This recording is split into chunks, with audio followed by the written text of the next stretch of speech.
last night, the Giants, as we know on Monday Night Football, got beaten up by the Bucs, and there were a couple times in this game where they needed Daniel Jones to rescue him.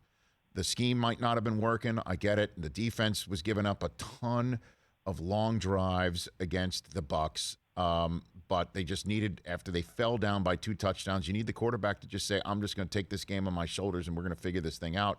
And it went in the exact opposite direction. So I do have to just pause this interview, and for the benefit of our audience, this is what you said on this show, on the Rich Eisen Show, the day after the Giants drafted him in Nashville, Tennessee, just a couple of years ago. This is you, Joel Klatt. Go ahead. I thought that the New York Giants had a disastrous night last night.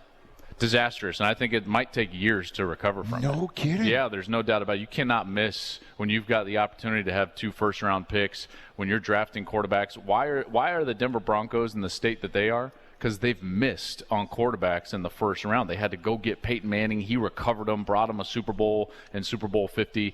But they're not what they have been historically because they have missed on first-round quarterbacks. I hope Daniel Jones has a lot of success for Giants fans' sakes, for his sake.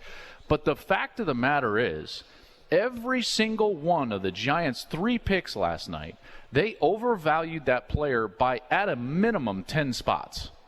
That's a disaster just from a value proposition. Do you think we've now reached the point where we can settle that you were right, first blush, right now? Well, Joe, what do you think? Too soon still? Let's just say, before I take a victory lap, I'm also the guy that suggested on a different show that I wouldn't select Justin Herbert in the first round. Okay. All right. I got you.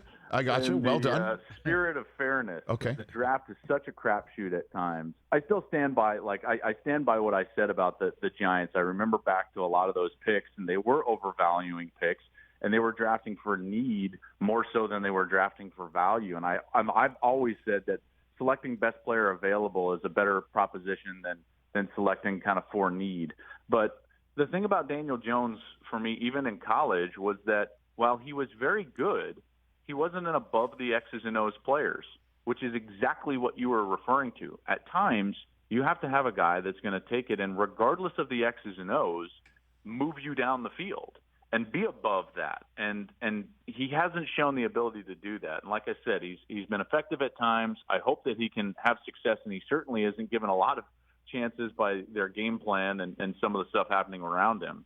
But that was my concern going in, and that's kind of what's played out, in his career so far. Yeah, the other 2 were Dexter Lawrence, who's still on the defensive line for the Giants, but he really hasn't shown any sort of game-changing ability with any consistency yet. And the third player was a corner, DeAndre Baker, who was involved in an off-the-field, armed robbery that charges against him were dropped eventually, but he wound up being cut. He's on the Chiefs now.